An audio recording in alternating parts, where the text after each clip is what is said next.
Got the hat, chilling, rocking, flexing. Got my boy in the background. I don't know what he thinks. Good morning. I'm gonna mute myself in between, but how's everybody doing today? How we living?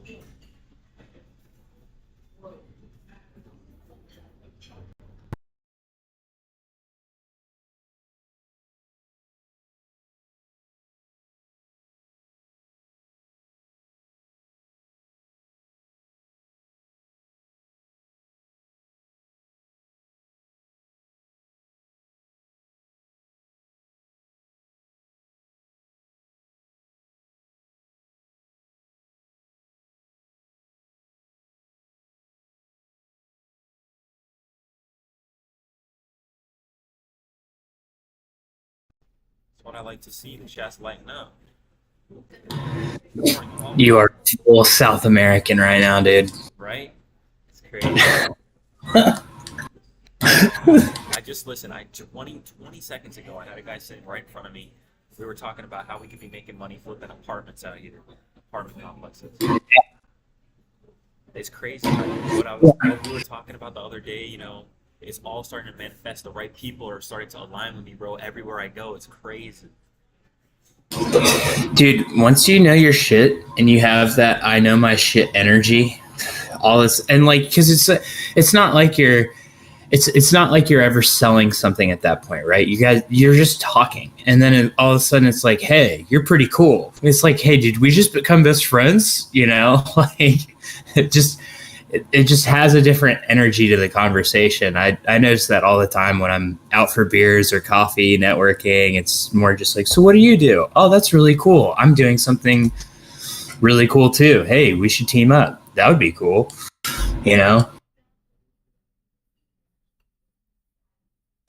Bob, why don't you get one of John's hats, man? I'm not that cool. I don't know. I feel like you're a pretty cool guy. You're a pretty swell guy. I might be, but I'm still not as cool as John.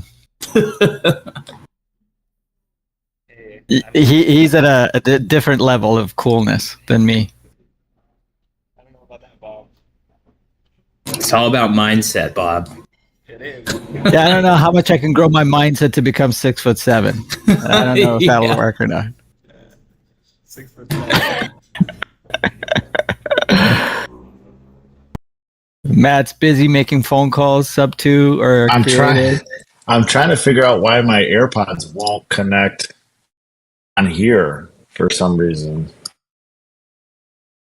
I've never felt older in my life than me trying to figure. Like, I feel like this is just not a good look at all right now. Matt, I feel like you would be the type with that room to have like a decent studio microphone somewhere lurking on your desktop. Right? He's got such a nice background. The backdrop's just like such a content creator vibe. Right. But we're not even doing this anymore. I will send him a studio mic to just be like, dude, plug this into your computer. Not even plug it in, just put it here to make it look like I'm actually doing something. You're doing it on your AirPods, but you just have a microphone in front of you. Yeah, I just want it here so it looks like an official. It's like when we're on your social media and the people that record themselves acting like they're on a podcast, like they don't show the other side and they're acting like they're actually talking to somebody, and they're just in their room pretending like, we're creating content in that form. And it's like, dude, there's nobody even over there. It's just me without a microphone that's not plugged in. I don't know why that won't work. That's going to drive me crazy, but we'll figure it out. I'll help you after the show if you want. Yeah, I need give me a young guy. I need some help. I need somebody, a geek squad. Dan, man, you're getting bigger, man. Your face is filling in again. What are you up like? Oh yeah, dude, I'm getting the. I think this morning I was 89.3 kilograms, so it's like 203 pounds, 204 pounds, something like that. I don't know. That's crazy.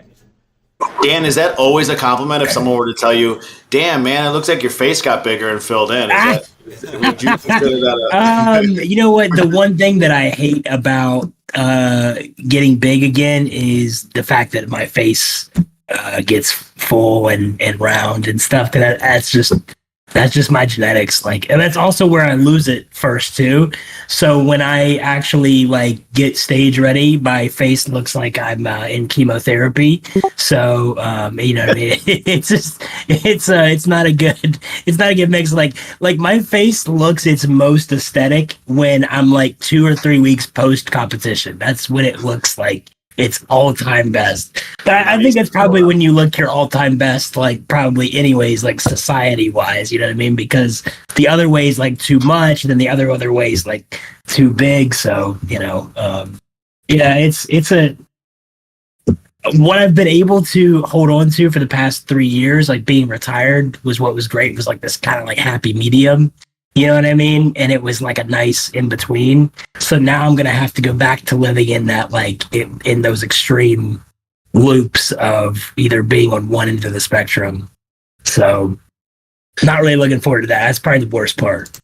You just got to live. Yeah. It's like nice. It's nice to be in the middle sometimes where it's like, dude, I love it. It's so great. It was so great being in the middle. Yeah. When it came to that stuff, because it was like, I didn't have to go buy new clothes. I didn't have to like, you know, constantly have to like, you know, throw stuff out of my closet and be like, oh, well, I need this size now. I need to go back to this size. When I was competing, I had so many sizes in my closet for when I was, depending on what stage of my, like, you know, prep that I was in. Dude, that's why I hate buying suits, Dan. I hate buying suits. Suits are tough. I can only wear suits during certain times of the year, right? Because it was like I couldn't afford to buy suits at that point. I couldn't afford to buy a different size suit for every stage of the prep. Dude, I've got different suits for different modes of my body for sure, and all of them collect dust most of the time. It's actually true. I totally got You know, it's like people when people say and I totally forgot. oh yeah. You look kind of Cuban today, Joe. I was gonna say you got a more Cuban than anything else. Colombian. Brazilian. That's Yeah. Colombian, Cuban kind of look going on today. You look like one of those guys that plays chess down in Polo Park, down the street from me. It looks like you got your cigarette boat parked outside. Hey, I like that. I'll take that all day. His nickname is El Leon.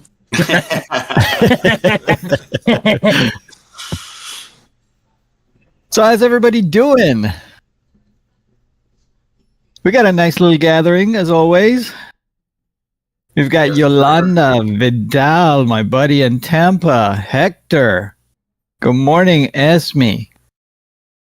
Simon. Dejarian, Michael. Good morning, all. How's everybody doing?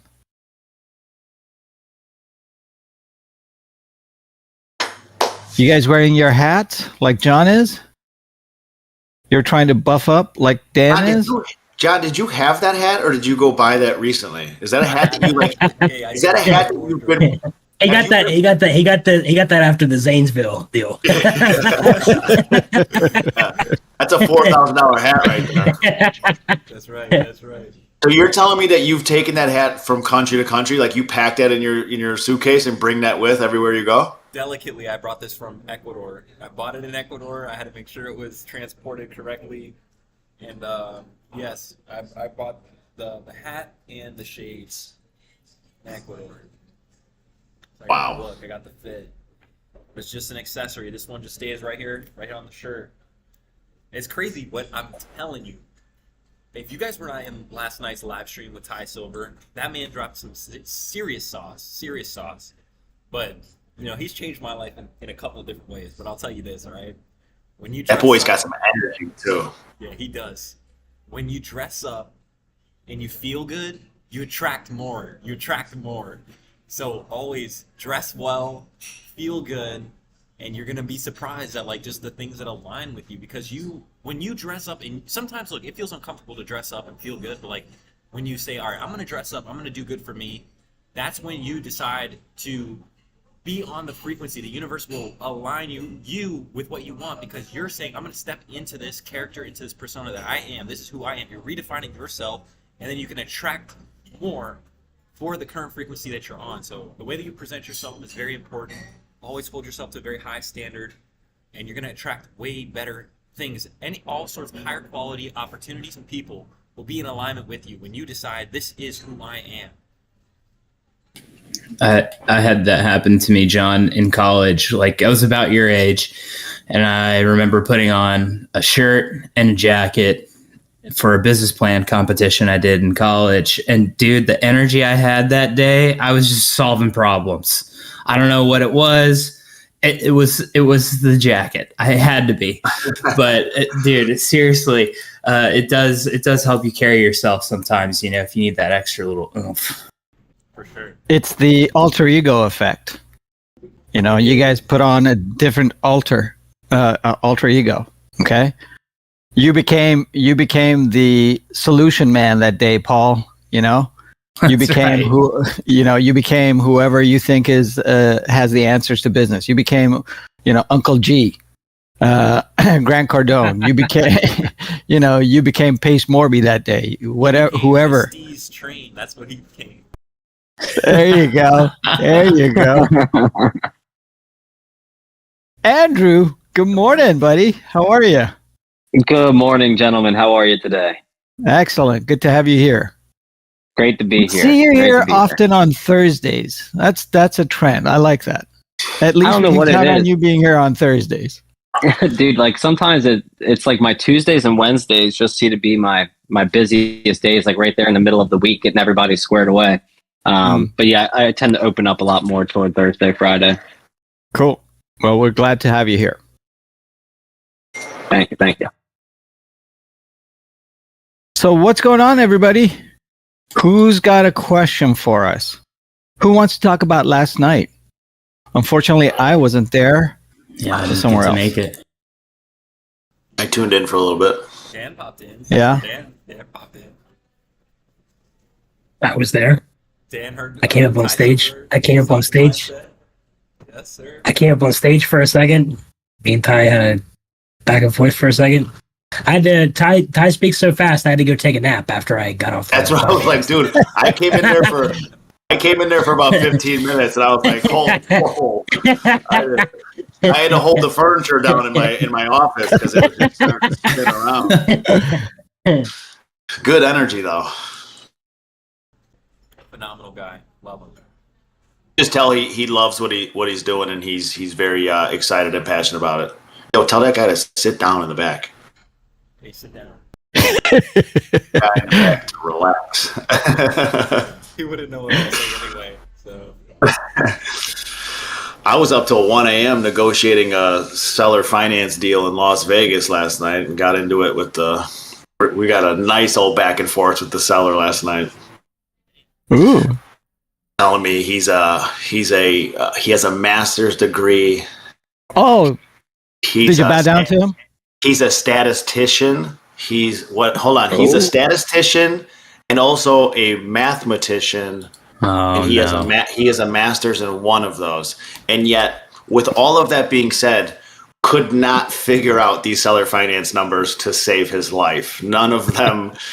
He kept sending numbers back to me that were incorrect. And so I'm supposed to have a phone call with him today. I think I'm probably going to do it in one of the voice channels, because this guy he's a lot to handle. So that should be a Please fun do. one. Yeah, that'll be a fun one. I wish I could share some screenshots of the emails that we were sending back and forth last night. I think we'll get it done, though. It's $1 million property. Trying to get it done. There's a direct comp for 1.6, so there's a plan to get it under contract, close it out. Probably put like 150 in to put a pool in a backyard, because the direct comp has a pool and a tennis court and all that. So should be able to get it done for like 150, and then probably be sitting on about 400K in equity. And then do a 7-year seller finance. We owe about 900. Should be worth at least 1.5, 1.6 at that point. Do a nice cash out refinance, sell the property, do whatever we want at that point. So we'll see if we can make it work. So, question Nice. for you: You want a partner? What situation? Yes, sir. You want in or what? Send me the details. Let's go. What situation did he get in where he got in a pickle like that? I don't know. So my guy Jason, who's an agent in Vegas, I've done deals with him. We actually just did one where I sold him, quote unquote, his seller finance deal in Mesa. It was a 1.1 or 1.2. Another buddy of mine had the house and was like, "Hey man, I'd love if you can create a structure for me, I'll sell it for this price." Jason was like, "That's a great deal." So he's Airbnb out that house, and Jason's like a top producer in Vegas, also an investor as well. So he's like, "Hey," he called me out of nowhere yesterday or the day before. And he's like, "I got this guy and he's been hounding me." He goes, "He'll take seller finance." I looked him up on PropStream. He's got like 5 other houses. And he's like, "I don't know if he just can't cover his nut anymore or what's going on." But he's like, he's a weird guy. So just know that going into it. But all of a sudden he was kind of playing coy and be like, no. And then all of a sudden he called me 7 times in one day. And he's like, "I'll take whatever."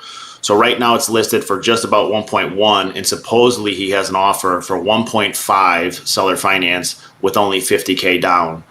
And I don't think that that's a realistic. I think it's someone just coming in and trying to, and if he thought that was a real buyer, he would have signed it. The ink wouldn't even be dry at this point. Right. He would have signed it that quick. There's no chance.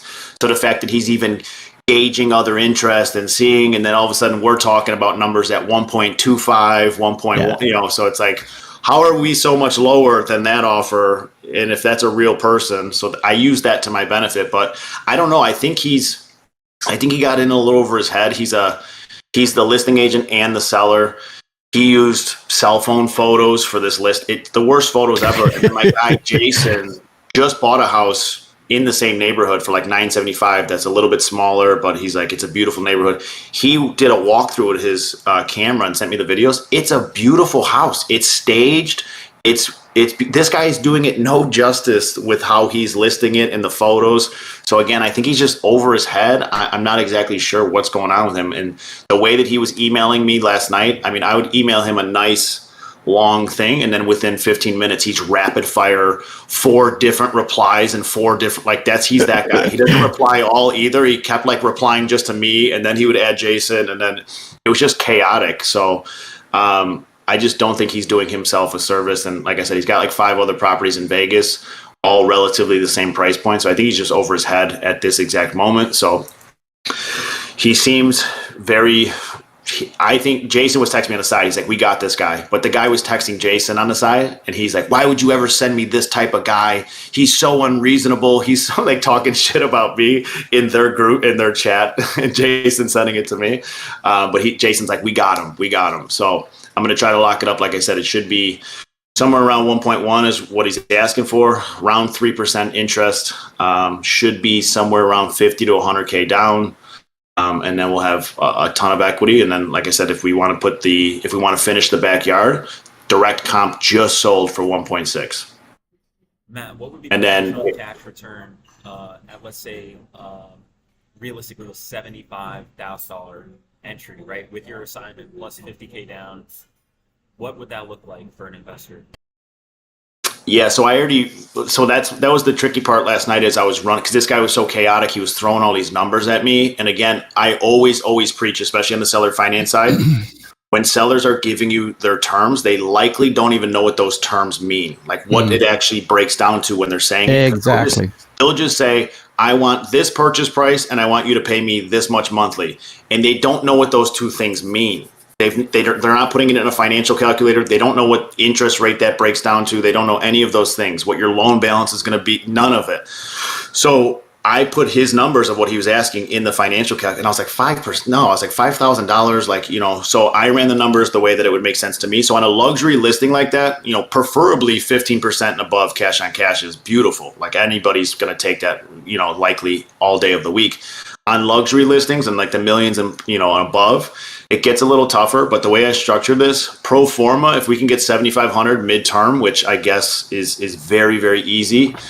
They do executive midterm and all that, which is anywhere from $7,000 to $8,000 a month. Should be about right around that 15% cash on cash return. So if we had to go long term at 5,500 to $6,000, it drops to 8%, which is a little bit low. But again, it's luxury. You have a ton of equity in the property. So there's a different play on it. So on a regular rental, I'm shooting for 15% and above. On luxury stuff like this, if I can get 10% and above and capture that appreciation that's going to take place, I'm happy there. If I can get a $400K cash out in the next couple of years and collect 10% or so on cash, I'll do that all day. Jason has a property that UFC, I think I've talked about it. He has one where UFC rents out his house to film the UFC show in. So he's got a bunch of like Las Vegas properties out there. He's very, very familiar with that luxury market. And I guess Vegas is heating up again. So we'll see. Is that the guy? Does he have a brother that's in business with him? Jason? Yeah. I'm not sure. His name's Jason Griggs. Griggs. I was saying before, like, I think he paid, but he was on like Steve Trang's podcast, and he was like on all those guys' podcasts, like doing some interviews and stuff. And so he's doing well. He's definitely a great agent. And then I told him yesterday, I was like, you know, because right now he just bought that house down the street, so he's in that in between stage where he's like, I'm busy doing that. I spent a lot of money on this. I got to furnish it. So this guy presented this, and he's like, I can't buy it right now. But then he's like, let me call Matt and see what we can do, maybe creatively. And he's like, dude, you don't know how much I pass up on out here in Vegas because I just can't buy it myself for whatever reason. And I was like, you're sitting on a gold mine out there. Like, you have the wherewithal. Yeah. You understand the investing side. You are a great networker. You're a top producing agent. And I was like, imagine if we did 5 of these a year. He's like, I could get us way more than that.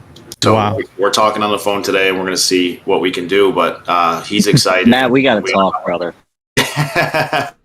Yeah, so Vegas is tricky. Well, not tricky, but it's tricky. It's such a weird market. I actually was in there for a little bit, and I did a bunch of deals, and then it's just one of those markets where a lot of it's like no short-term rentals. You got crazy price points out of nowhere. Vegas is very touchy sometimes with all of a sudden it's hot, and then all of a sudden it's crashing. So I got out because it was just way too.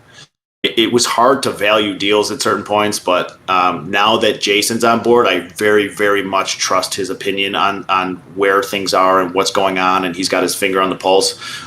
So I'll partner with Jason on that type of stuff, and so he's going to send me whatever he's got, and I'll try to structure it. And then if he's ever got sellers, he's going to send it to me. But he likes that luxury stuff, and so I like it too. I was doing a lot of like 400 to 600 grand Vegas deals, which are real easy to get rid of, but he likes that luxury. And especially in Vegas, you got a lot of people hurting on that luxury side. So that was kind of the game I played with that seller last night. I was like, listen, I got like 5 other luxury guys I'm talking to in Vegas right now. Like, I'm not going to force a square peg in a round hole. If we're going to be going back and forth on this thing, I'll just bow out. Go take the 1.5. It doesn't exist. And you'll find out when you go under contract with that guy, it's not going to happen. But if you truly think that that's a deal, go ahead and take it. You should run with it. So I expect us to go under contract today, but we'll see. I'm going to try to have that call live in here. Nice.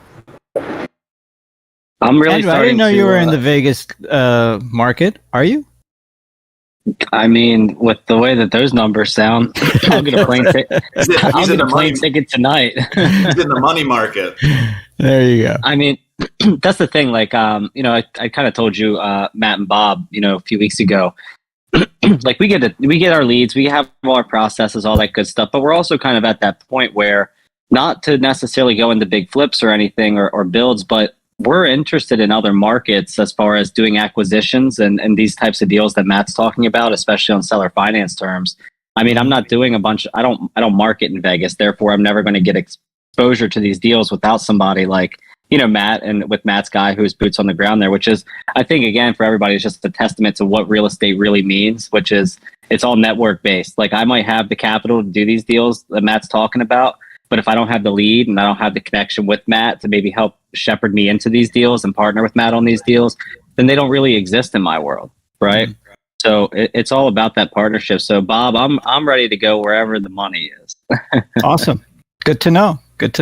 Yeah, and I think, like, you know, you're not doing it now, but just in the future, I feel like your system that you use, I mean, a place like Vegas, like, I was having that conversation with Jason. I was like, you're sitting on a gold mine, because Vegas is a playground for investors, And there's a lot of them that are winning out there, and there's a lot of them that are losing. They get wrapped up in bad deals. They get wrapped up in the shiny lights, and I'm going to make all this money, and they don't, and they get burnt out on their financing, or they're upside down, or whatever the case is. And it's, like I said, when I'm doing my prop stream filters and I have my very specific filters, I'll look in a regular county somewhere else, and my filters will pull up, I don't know, 75 properties maybe, or somewhere around there. I pull up Clark County, Nevada, 500, 800, 900. The list is so extensive in Vegas because there's just so much activity. And then especially on like people that are in default or upside down on their hard money loans or whatever's going on over there. A lot of people own their properties outright because they came in with cash from somewhere else, and then whatever they were doing isn't working out. So there's a lot of seller finance opportunities, a lot of sub two, a lot of, your system I think would work very well out there, but that's a conversation for another day. If you guys find anything creative in Vegas, I need a house. So it doesn't really have to, yeah. Dan, so you're going to get ready to move on out of Miami?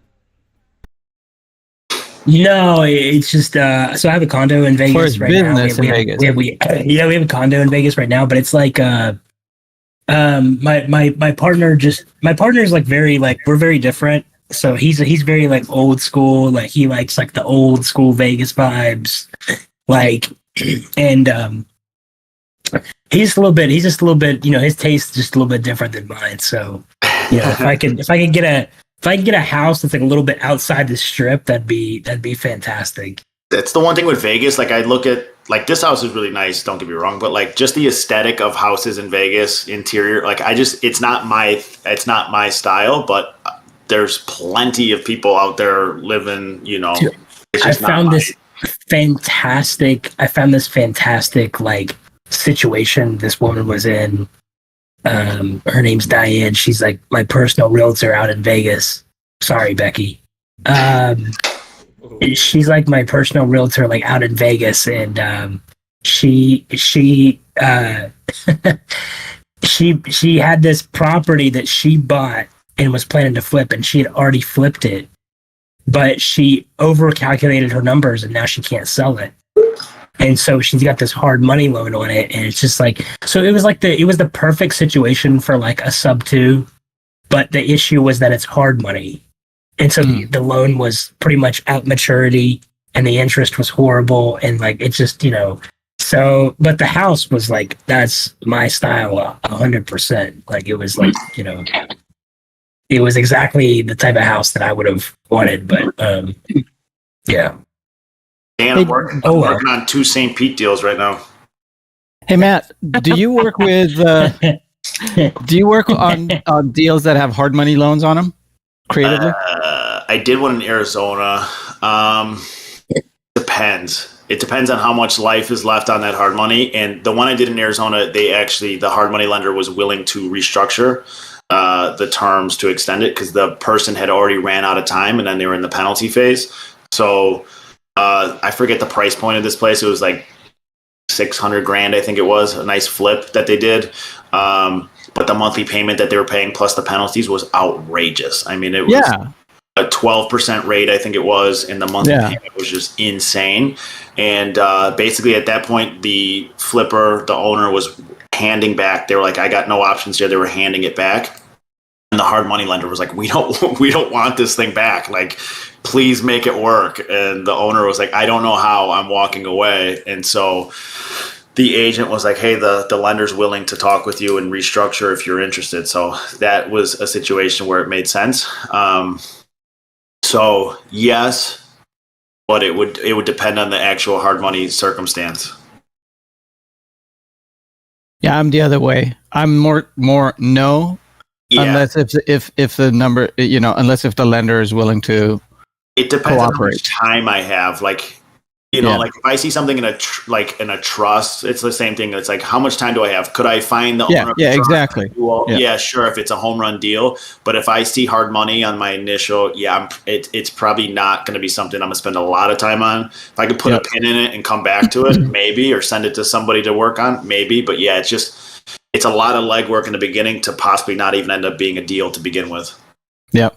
Yep. Hey guys, what do you think the likelihood is of a hard money lender that basically has a loan in default, what do you think the likelihood is that they would sell? Let's say the people are 3 months beyond even the coming up on 3 months beyond when the contract was initially supposed to be over with this lender. So how likely do you think it would be that hard money lender would kind of sell you that debt at a discount because they're a little bit of a different type of lender?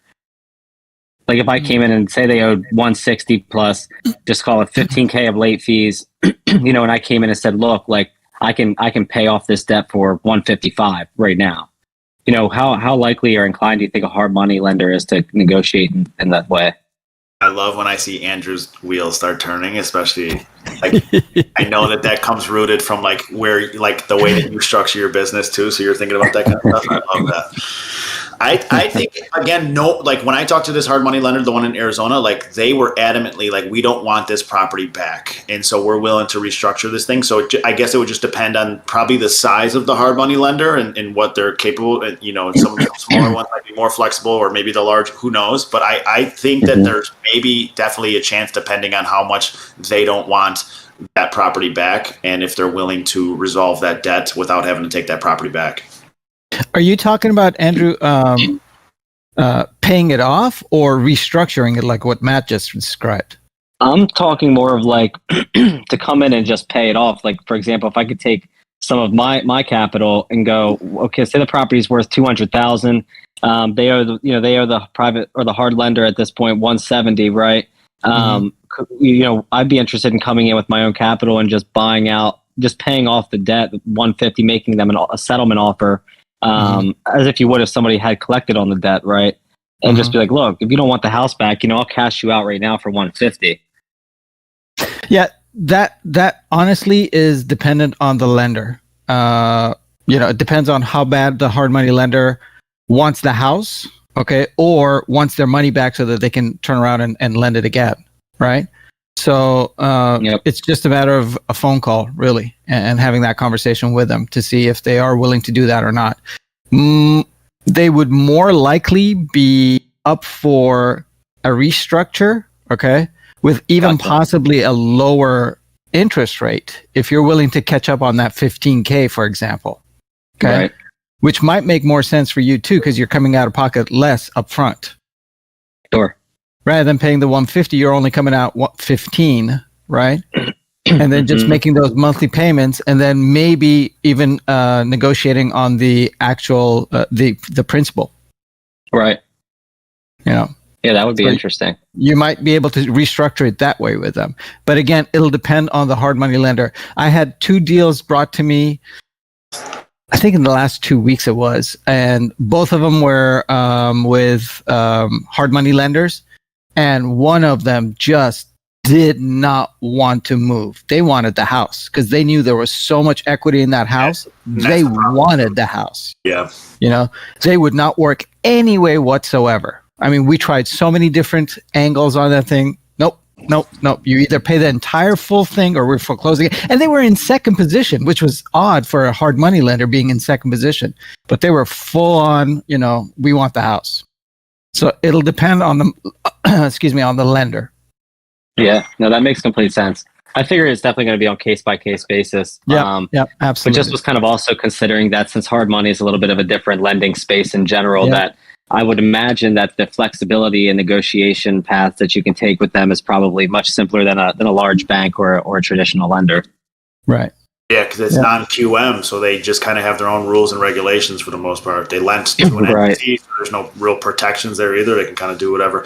Hey, has anybody heard of, and I don't mean to derail this, but Jason just texted me. He said, have you heard of the program that Zoom offers now with sending out offers? He can send Zoom? out. Yeah, so he goes, have you heard of the program Zoom offers now? And I was like, I don't know. And he's like, it's a program that links to my MLS, and I can send out 500 offers at once. What? And I was like, I'm sorry, what? What? He goes, yeah, bro, I've been doing it. Let's Zoom later so I can show you. You're going to crap your pants. And and I looked I up to see that shit. And I was like, this? And he's like, yep. He goes, I can send an offer to every on-market deal with one click. 10,000 offers it can do at a time. It's nuts. So I wanted to see if anybody was aware of this, because when I just searched it, there's an article on Bigger Pockets from 2020, and I was like, where have I been for 3 years? Well, let's keep it under the wraps ourselves. Let's keep this. Should we disconnect the live stream and reconnect?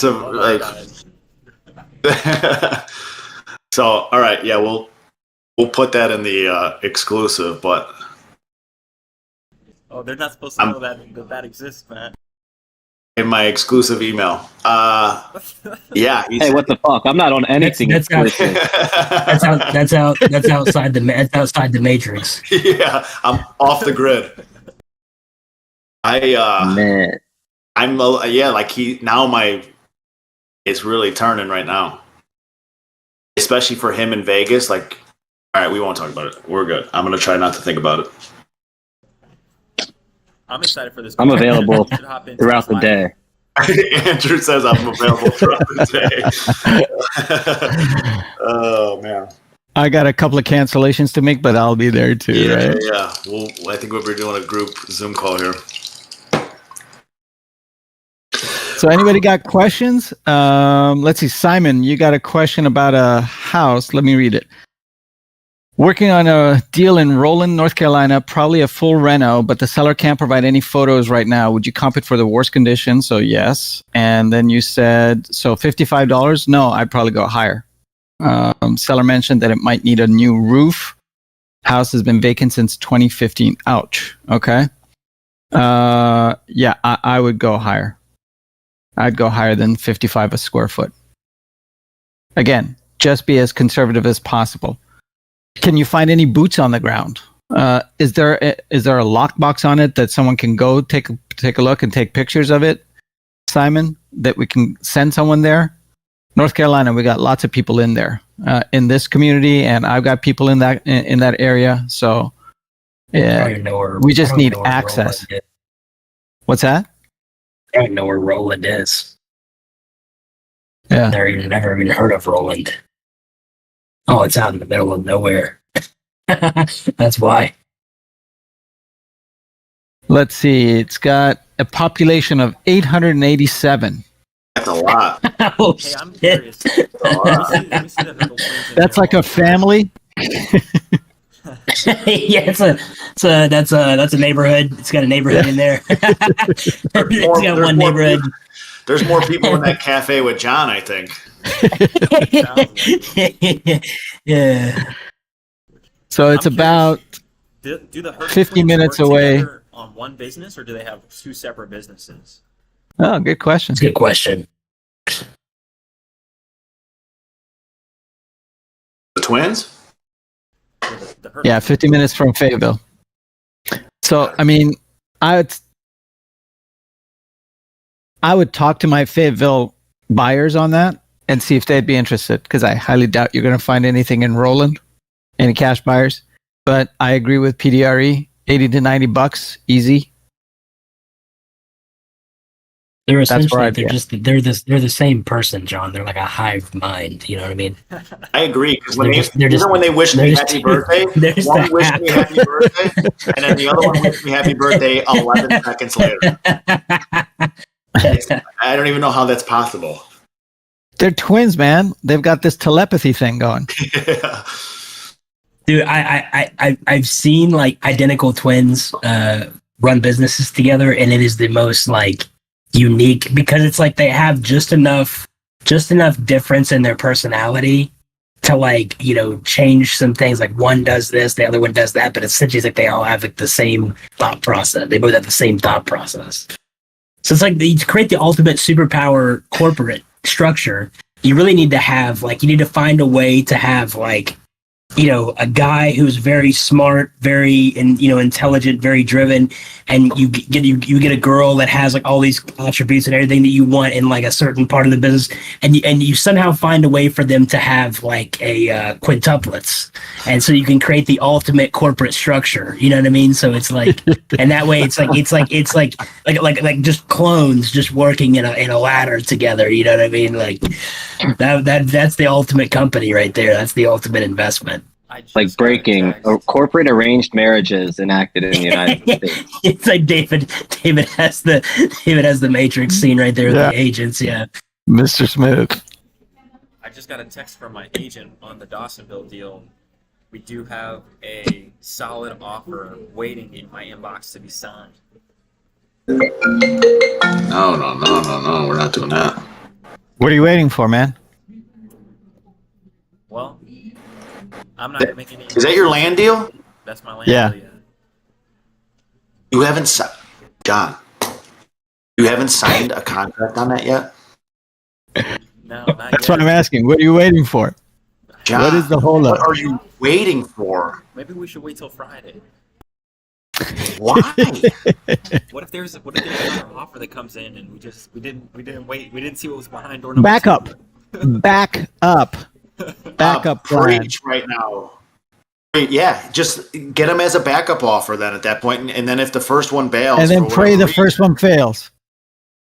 Yeah, exactly. I'd rather be in that position where I got a first and I got a Absolutely. great backup offer Every and I'm day, almost all hoping that day. the first one falls through instead of waiting for something that might not happen. And then maybe number one is like, fuck, I don't want to be sitting around any longer. I can go spend my $1 million somewhere else if I wanted to. Can I tell you what I think, John? Please do, Bob. Please tell me what you think. I think it's your Please mindset do. right now. I think right It now is. your mindset is fucking with you. Okay? Yes. And your lesser self is telling you shit.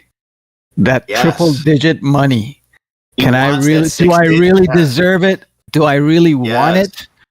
Nah, man. I'm comfortable where I am. No, let's see what else will come up. Maybe I can make more. Bullshit. That's bullshit talk Yes. in your head, man. Sign that fucking thing right now. Don't get me mad. Yeah. Thank Go you. sign it right now. All right, all right. Sign it. Let's get it signed. Sign Let's it. get Hey, signed. John, sign it. Sign it 2 days ago. Yeah. Let's Really? sign it live, man. Let's sign it live. There you go. I understand the reasoning and you wanting that 6-figure and you think you can push it to that point, but get it on the next one. This guy has come in with an extremely fair offer, first and foremost. Didn't beat you up, didn't waste your time, didn't come in with a bunch of nonsense and then you had to counter 100 times. He came in straight to the point on the first offer, no wasting time, very clean, 60-day close. Yeah, which is huge for that type of deal. That's Yeah. really Seriously. short. Is there That's any way for them to back extremely out? There's short. no way. There's no way for them to back out, right? This is I haven't a read clean cut.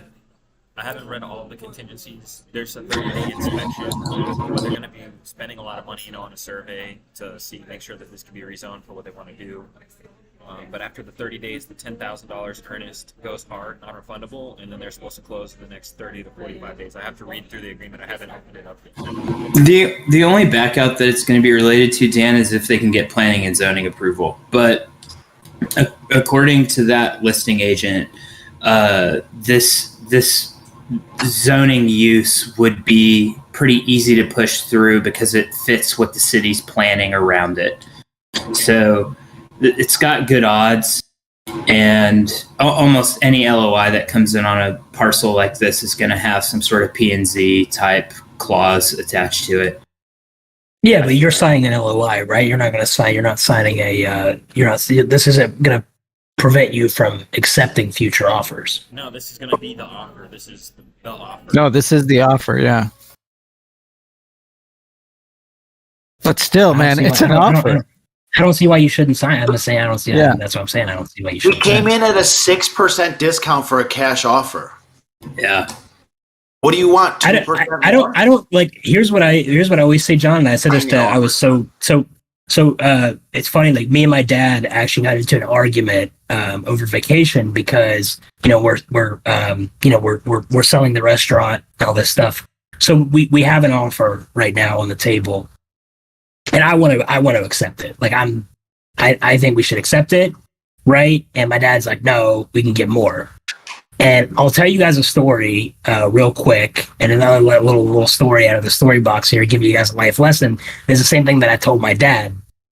And it's kind of cool once you get to a point in life when I just want to say, like, when you get to a point in life where you've experienced enough stuff where you can pull a story out of the story box and give your dad a life lesson. You know what I mean? The person that like taught you life lessons, like that's I just want to say, like, that's cool as fuck. Like, it makes you feel like you're really doing it out here in the real world, especially when your dad's successful. You know what I mean? So I, you know, as like I told him, and I'm telling John the same thing. So I like, weirdly enough, I was I was dating the daughter for a minute of the Pizza Hut family dynasty, and I don't know if I've told that story before. But so I know a lot about the history of what happened with their business, and like their family has a lot of money left over in like little investments of things they've had, that real estate they bought over the years. But they actually, believe it or not, their family, because he's dead. The guy who created Pizza Hut is dead. Like, he's been dead for a long time, and that was her grandfather. And he's been dead for a while.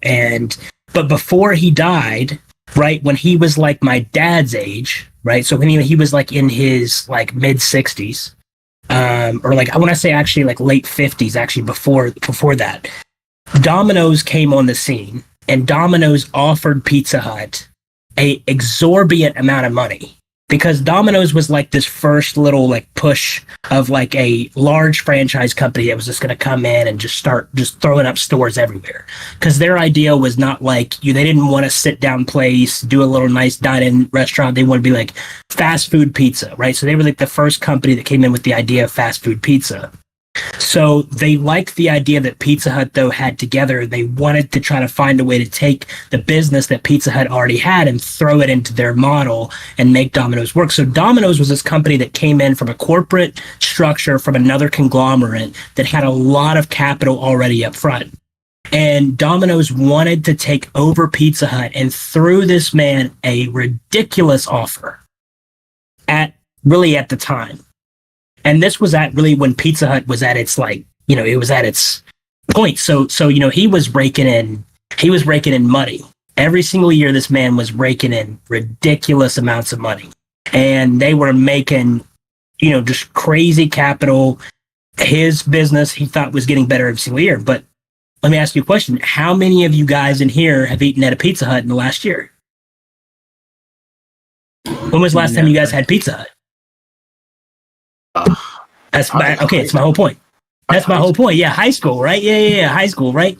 So the point of that is, at a certain point, so when Domino's comes on the scene, Domino's offers him all this money because they want to take Pizza Hut's business and throw it into their model. Pizza Hut, he said, he goes, absolutely not. Absolutely not. I could get way more. My business is increasing and going up every single year. There's no way I accept this offer. I'm at my absolute peak. You know what I mean? Or he didn't think he was at his absolute peak yet. He thought they were going up. And so they basically, he turned it down, and they said, fine. So I'll ask you guys another question. How many of you guys ate Domino's in the last year? How many times have you eaten Domino's? A lot of people probably in here have eaten Domino's relatively recently at some point. So Pizza Hut now is like pretty much non-existent. Domino's is at its peak, but Domino's does not own Pizza Hut. The people who ended up finally buying Pizza Hut ended up buying it for pennies on the dollar, basically, for what it could have been worth. Because by the time this man was ready to sell, he was not really able to walk anymore. He was done. He was pretty much dying. He knew he had to sell out because nobody in the family wanted to take it over, and the business model as a whole just wasn't getting better, and it was failing. So he California, LA dude over here eating at LeBron James Blaze. Typical. So basically, this is a situation where, they lost significant amount of money because they didn't take the offer when they should have. When he should have just taken that initial offer, he always thought he was going to be able to get more, let it hold out too long, and he ended up with significantly less. So my whole thing is like, what I told my dad is, I was like, look, I've done transactions in my life where now I've lost I did a deal last month where I lost $65,000. I left $65,000 on the table because I took a deal early than taking a deal than waiting and trying to get a higher number. But my problem is, like, I didn't let that eat it up. I haven't lost sleep over that number because the amount of money that I still made was significantly a lot of money. And it wasn't so much that I'm like, because it doesn't matter. Because I'm like, at the end of the day, I'm like, I'll always make more money. You're always going to make more money, John. I don't understand why you don't take a deal. In my opinion, that's fear, because you're like, oh, I'm not going to make any more money. So let me ask you a question, John. Is this the last deal you're ever going to do in your entire life? That's where I was going to go. Yeah. Is this it, John? You ever going to make more money anymore? You're never not going to make any more money after this. You're done.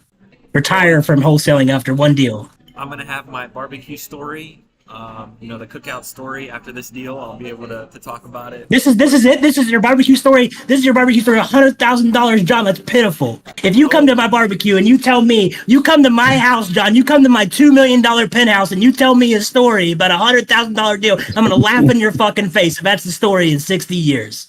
If we're sitting around and we're 55 years old, we're 60 years old, I'm 60 years old and you're 52, and you're sitting there telling me a story about a time you did $100,000 land deal, I would be like, John, it's fucking pitiful. You should have. I want you to tell me when we're 60 and 52, and we're sitting out there, and we're sitting out there, and Bob's sitting there with us. Bob's sitting there because we've increased Bob's longevity. Bob's outliving us all. So we're all sitting there smoking a cigar. And Bob's like that. Bob's sitting in his wheelchair. I'm joking. You whippersnappers, you. Yeah. But we're all sitting there. I want you to tell me by the time you closed the $10 million transaction and you sold this property for $10 million that nobody thought you should buy, nobody thought you should get, and so now you closed the deal for $10 million. That's the offer. That's the deal that I want to hear about. I don't want to hear about some land deal that you made $100,000 on. This is just another transaction in your book. This is just another day in the life of John Johnson. You will always make more money. And this is only the beginning. You're only 22 years old. Absolutely. And look, I'll add as well to kind of go off of what Dan said. There's something that is to be said about looking at everything as well as a time duration, and that opportunity cost. I mean, when my business really changed, like when I felt I could feel the shift and where we were heading and the amount of money we were bringing in more consistently was when we decided to look at everything from more of a time perspective versus we want to make exactly this much money. We want to make exactly this much money or this margin. And all of our KPIs are, this percentage of this percentage of this percentage. It's like, no, let's get rid of most of that. Let's just look at everything as time. John, if you've got a great deal, no matter if it's 10,000, 5,000, 100,000 or $1 million, deal for you. If you got somebody coming in on a deal like this where they're saying 60 days and they're came in with a really strong offer, you got to look at your opportunity cost as well. Yeah, you might not hit that number you had in your head, but imagine what you're going to be able to do for your business and for yourself if you get that much money 90, 120 days sooner than you would have gotten a couple more grand. I always mess with you should turn that money over. Calculators. Yeah, that's or it. John, if this is the last deal you're ever going to do, sure, try to get more money and then just exit the business if that's what you want to do. All right, but if you want to be in this business for long term, sign that deal, close it out, and on to the next one. All right. We're always going to make more money, John. We're always going to make more money. Well, I can't believe you're still sitting here listening to us. You should have hung up like 10 minutes ago and signed up. Everybody should have hung up this call. After what I just said, after the shit that I just put out there, everybody should have hung up this call and said, I'm going to go make more money. I think that's too tight. Take it off. It's cutting off oxygen to your brain. But congrats, John. Get this deal closed, brother. Like, this is a solid one. And I definitely Omar, know the did you feeling. miss my story? Omar, did you miss my story? Though she didn't have that much money left. Pizza Hut didn't sell when they were supposed to. Omar, they didn't really have all that money. She would have had, if they would have sold when they were supposed to, they would have kept that thing in lock, dude. if they would have sold when John Johnson should have sold, I would have kept that thing in lock. I would have had the private jet going to Aspen every weekend. Come on now. All right, gentlemen. Lock that deal up, and then I got a house for Vegas. I got a house for Vegas for you when you close that deal. You can buy the one that I'm. There you go. What about me? I'm sorry. Sorry, man. I'm a buyer now, so I'm going to be taking these deals. Damn. I'm a buyer now. Guys, we got to do a meet somewhere in the States. We'll all fly out somewhere, meet in the States, and I'd just love have that. a fucking mastermind session. It would be, We I need think, to it would do be a next we need level. to do a live in person coffee with closers Yes. filmed session. That'd be Yeah. awesome. 100%. 100%. That would be dope. That would be dope. I'm so game. That actually gets me fired up thinking about. Let's go to Tennessee. I know someone's buying a house there. Let's go. Let's go. Oh, there we go. There we go. Oh. We can go. We'll go to the golf course. We can go to we'll go sit by the pool and do it. However Oh you man, guys wanna do it. Dude, wait, what are you like 60 years old now, dude? Matt's retiring. Matt closed enough deal. He signed 3 seller finance offers in an hour. Now Matt's going out. He's like, we're gonna play golf. We're gonna sit by the pool, drink non-alcoholic beer, like sit by the campfire. And close deals while we're sitting there. I'm not even drinking wine anymore. I'm like, it's too much of a hangover. It's just, I can't drink coffee after 4 p.m. I'm just forget about it. That's funny. I'm not going to Chicago. No. Please no. Please no. Please, for the life of all of the members of this community, let's not go to Chicago. I'll be down. Anything? You keeping your house in Chicago, Matt, or no? Huh? You keeping your house in Chicago? Or you're selling it? No, everything's selling everything. Selling everything. Selling He's leaving everything. Illinois. He's leaving Illinois, never coming back. I only have I got a couple things left here that I'm getting like phone calls about them, and they're like causing me problems, and I was like, I can't wait to just be fully. Does your family live in Chicago? Yeah, born and raised here. Everybody's here in Chicago, so she's doing her best like marketing strategy here. With like she's got like the PowerPoint presentation to get all of her family to try to move to Tennessee, doing everything she possibly can. I was like, That's a kind of PowerPoint presentation. Yeah, she's to out get here. the family She's to like move to Michael. Tennessee. She's like Michael Scott in The Office, like trying to put on a presentation for her family members. So I was like, I don't think your 27-year-old brother is going to move to Tennessee out of nowhere, but we'll see. It'll be fun. Let's all chip in and make this. What's wrong with Chicago, man? It's so safe and full of best state offers. So there you go. You hit it right on the head. Absolutely, I couldn't agree more. I could not agree more. And what's that flight look like for you if you had to come back to the States? Long. He's so far south now. Yeah. He's going to get back to the States, and he's going to like get off the plane, and like his eyes won't be able to adjust because he's just not familiar with being back here. That's what happens, man. Next, you got to start setting up a system, John. You got to set up your team and systems. You know, as soon as Yeah, you I get think some of it's this stuff going. I took the day off yesterday. Yeah, exactly. I took the day off yesterday, but my team put a deal together, signed, ready to move forward. It's a house in San Francisco. Let me pull it up real quickly. House in San Francisco. Put it under contract for 1.48. It needs work. It's about $2,500 square feet. But the ARV is 3.0 mil plus. What? San Francisco is God.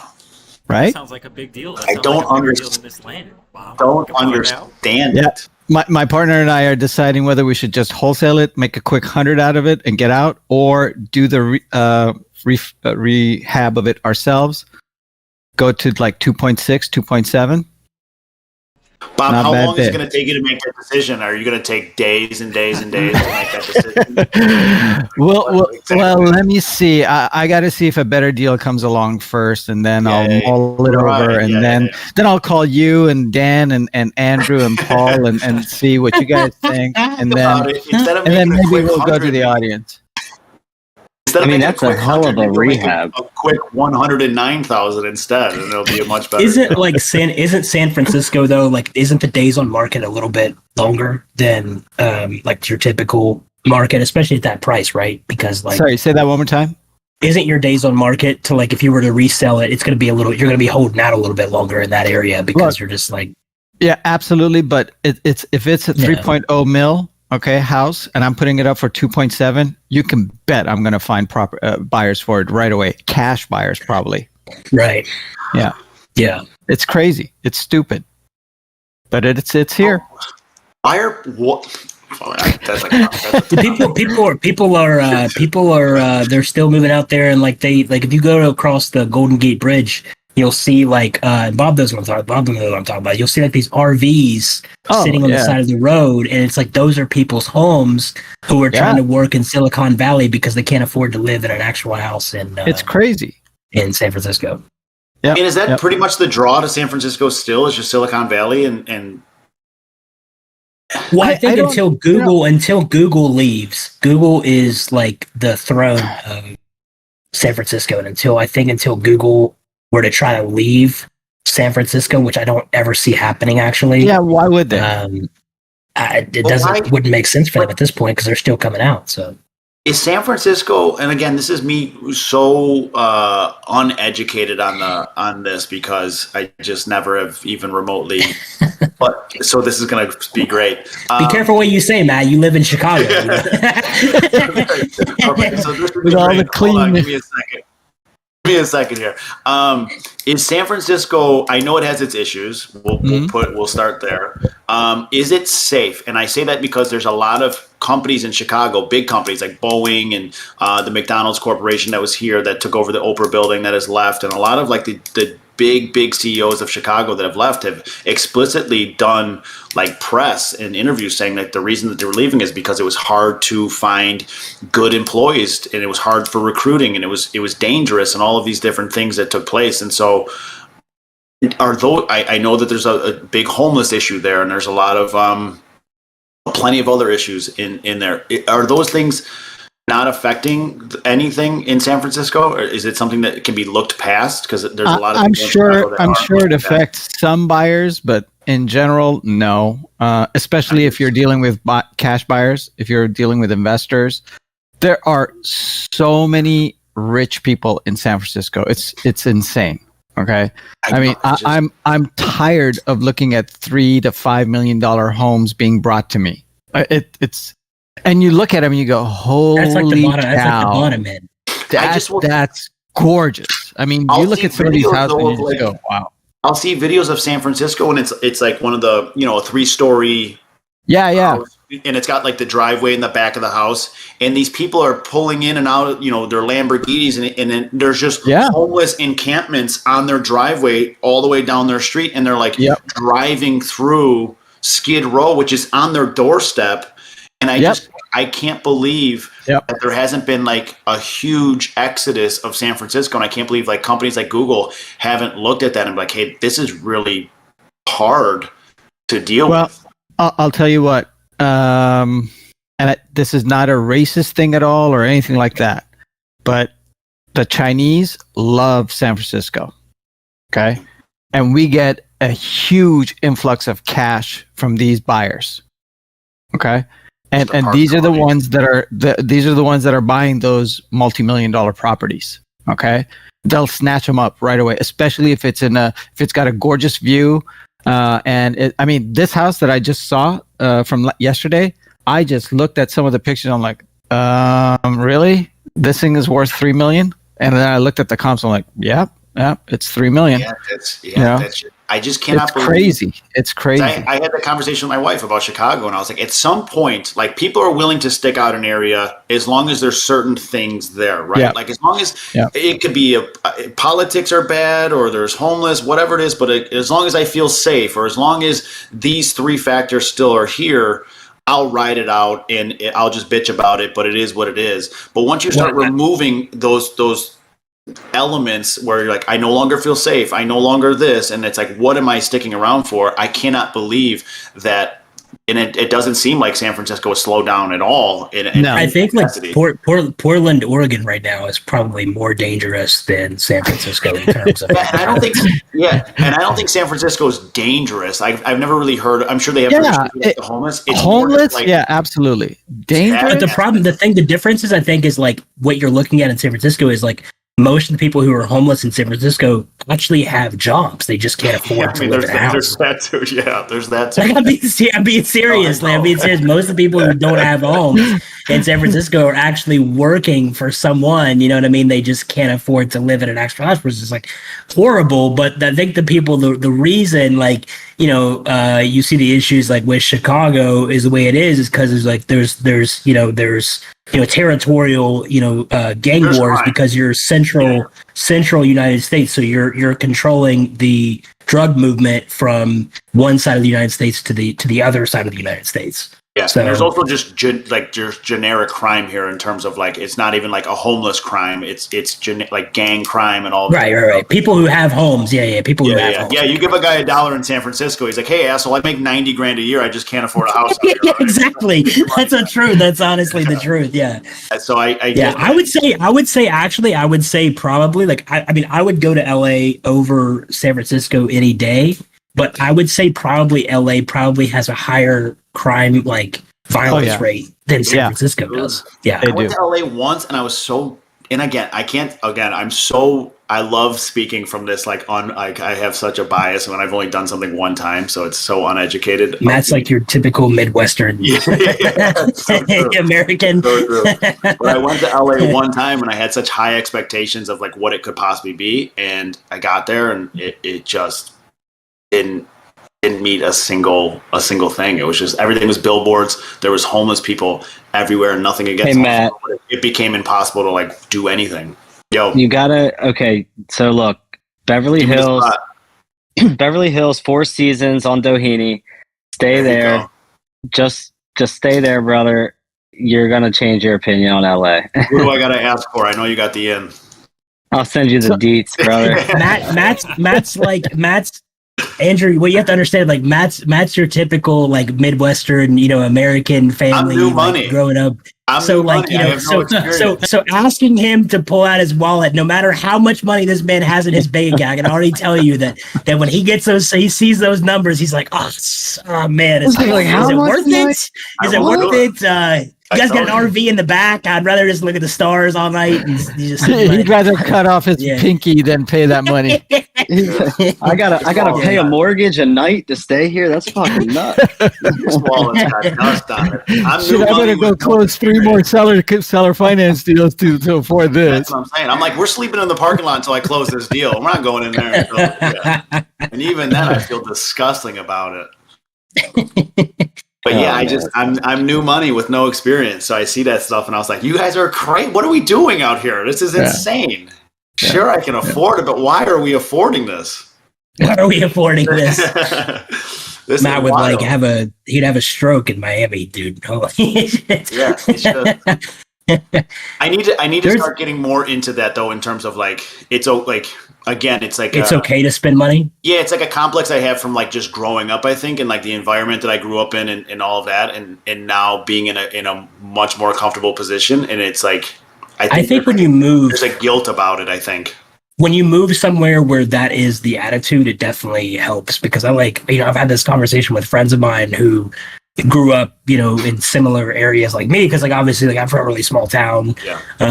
overall, like I'm from a country, like side town, like, there's not like, they just don't believe, like, what I mean? It's just like, they're like, it's the same attitude, which I always hear this all the time from people back home, and they'll go, they'll hear about the kind of money that I spend on certain things. They'll go, oh, if I had, no matter how much money I had, I would never buy, never spend, never buy a $50,000 watch. You know what I mean? Like, even if I had all the money in the world, I would never buy a $50,000. I'm like, what?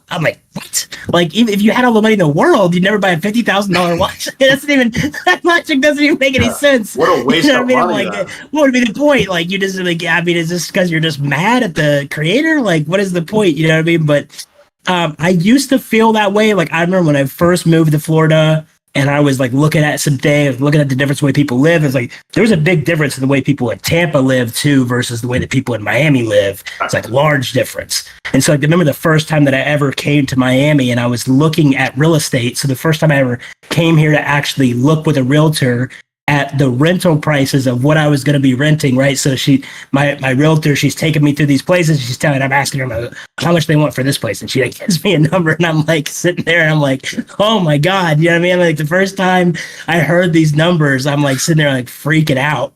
Yeah. But now it's just kind of just a typical thing. Like you kind of look at certain listings on the MLS and you're like, oh yeah, well, I mean, that's just how it is. That makes sense. You know what I mean? So I think it's like the more you live in a place where people consistently spend a lot of money, like I'm not even like a Miami type of person. Like I don't go out and like, hang out in Design District and, I see that spend money I don't have. I see that chandelier in the background. that chandelier is from Home Depot. So I got that chandelier from Lowe's. Yeah. I've been fooled. So what's funny is I had these people that I was showing this place to the other day. They came by to look at it, and so because my landlord, the guy that I've got the lease with right now, he had these people wanted to come take a look because they wanted to offer him like a stupid amount of money supposedly. And so the lady comes in, like I guess the husband didn't come with him, so his wife comes and his wife's like looking around basically. And you got to remember, like I decorated this whole entire place, right? So I did a lot of the renovations, I did a lot of the interior design and all this stuff. So she's going around and she doesn't know that though. But meanwhile, I'm sitting here and she's talking to the realtor and she's just like shitting on everything that I've done to this place. Like she's like going around and she just like, she looked at my chandelier in the hallway and she said, she goes, I remember like her little boy or something. He was like, Mommy, like, look how cool this chandelier is. Like, I love this chandelier. She's like, yeah, but notes like that, they bought that at Home Depot. I'm like, what the fuck is wrong with Home Depot?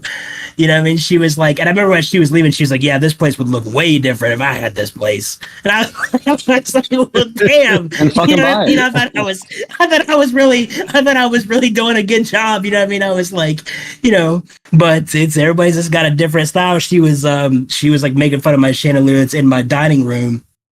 I have this really large chandelier piece that we put in here when we first renovated the space, and she goes, yeah, she goes, this chandelier's nice. She goes, maybe if you just dusted off all the dust that sits there on these gems and actually made it shine a little bit. But it was absolute. I got annihilated the other day on this walkthrough. So you ever do like a showing and then like you got your cameras inside the house and then like it catches like them talking about the house? You're like, are you? It's kind of weird, like when you're going into a space like where someone else lives, because like you don't know if they've decorated it or not. Like I've walked through people's units looking at them before, and I was just like, kind of like, you want to ask the questions of like, does this come with the unit? Like, is this gonna stay here? But I want to try to find a way to do it in a nice way. But like she didn't give a shit. But then again, she didn't know that I put everything in here. You know what I mean? She was under the impression that, I was just living here. So yeah, I do need to get better at being comfortable with spending reasonable money, of course, not just going out and blowing it, but and I think the move to Tennessee is going to be great because now we're officially out of our ecosystem here of people. Because even the place that we were renting in the city, that rent price was it was crazy. And I loved the unit, but I did have a sense of guilt when I first got it. And then like if any of my friends or family would be like, wow, this is great, how much do you rent? I would lie about the price. I wouldn't even tell them how much. I would cut it in like half. because even that number, they would be like, what are you doing? You know, just Right. Yeah. So I'd have to cut the number in half, and it becomes not exhausting, but it does become like it just doesn't feel fair that I can't talk about the things that I'm really doing, or like the actual figures involved, or that I feel guilty in a certain way doing certain things. So I think it'll be nice to get out of that ecosystem and to be around people. Like the community that we're going to in Tennessee is crazy. And I have to imagine that people are going to be, you know, much freer in that aspect. And so it'll be nice there. And then, so I look forward to that part. I think that'll be huge.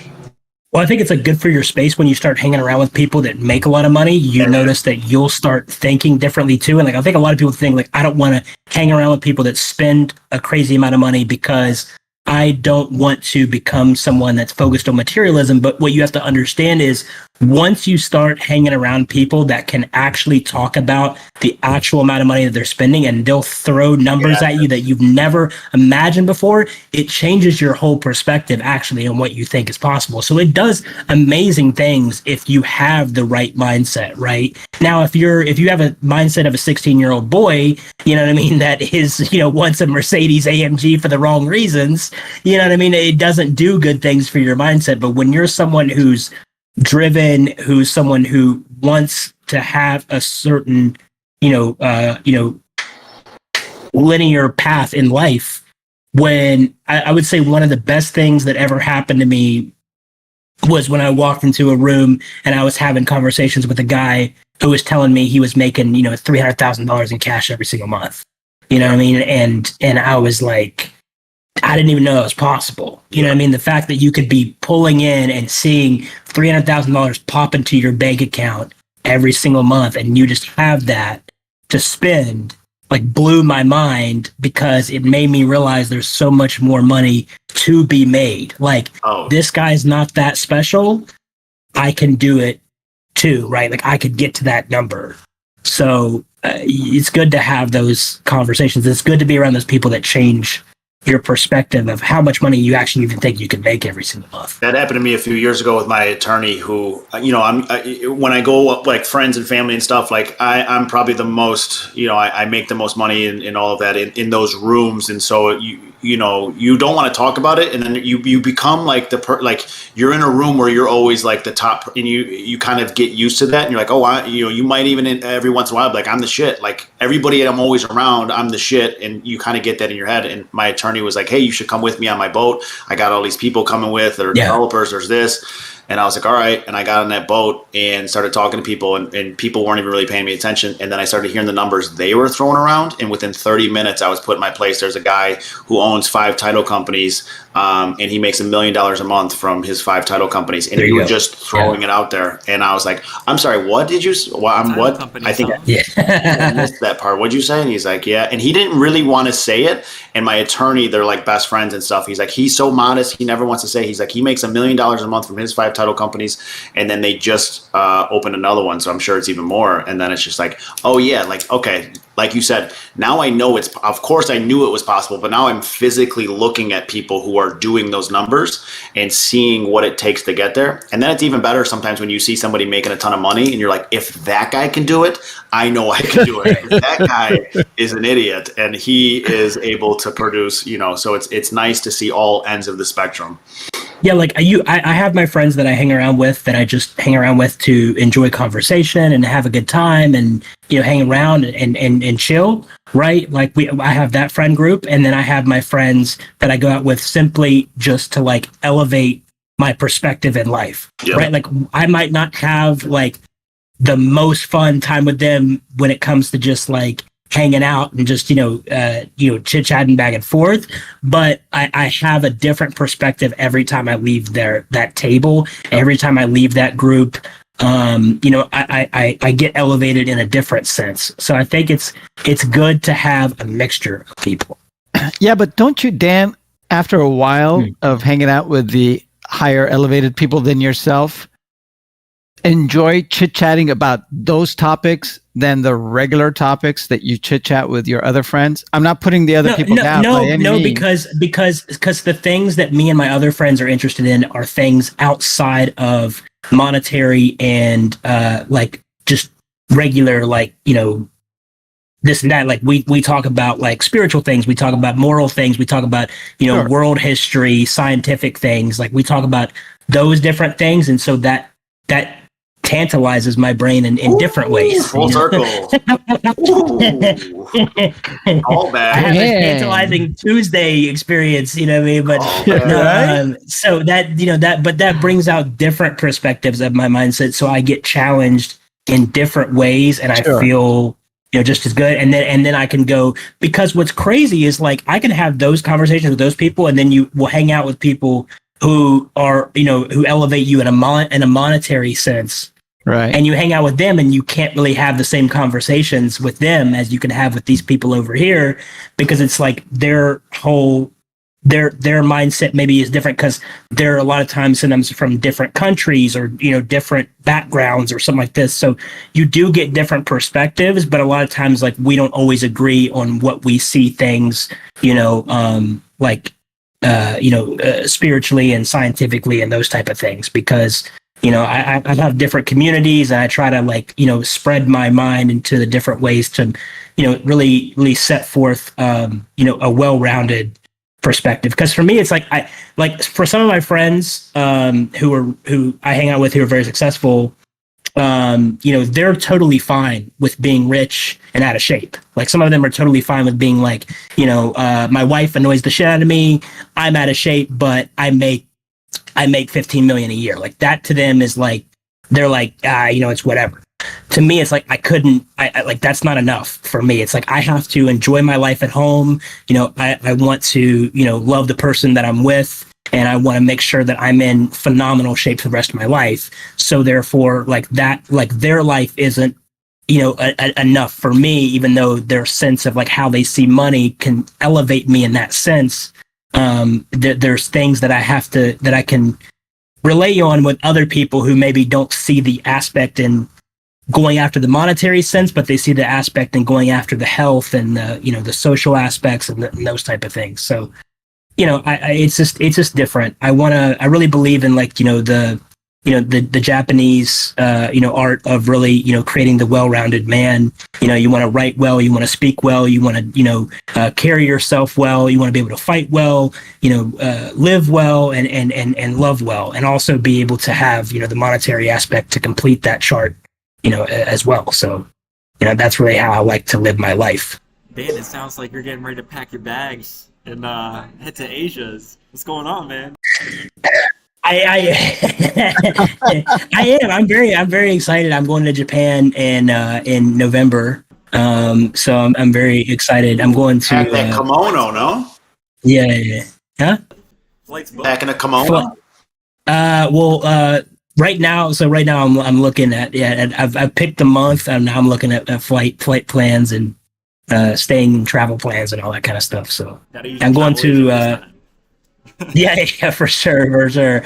I'm actually, so one of my friends, so I have a friend who's Japanese who has lived in Tokyo now for 5 years. But he's originally from Kyoto, Japan. So he's going to take me back to his hometown, and he's going to show me, because that's really what I'm interested in. I'm really interested in going to Kyoto, and then I'm interested in going back to Tokyo and seeing like the more, modern aspects of Japan. But I really am interested in seeing ancient Japan more so. I got to take off. I'll see you guys later, guys. Have a great day. See you guys later. I'm going to join you on that, Bob. Thank you, everybody, so much. Thank you, Dan. Thank you, Matt. Thank you, Paul. Thank you, everybody. Peace, guys. Have a great day. Send the link, discord.gg/REI if you haven't already. Help us grow. Let's get to 100K. Peace. Sounds good.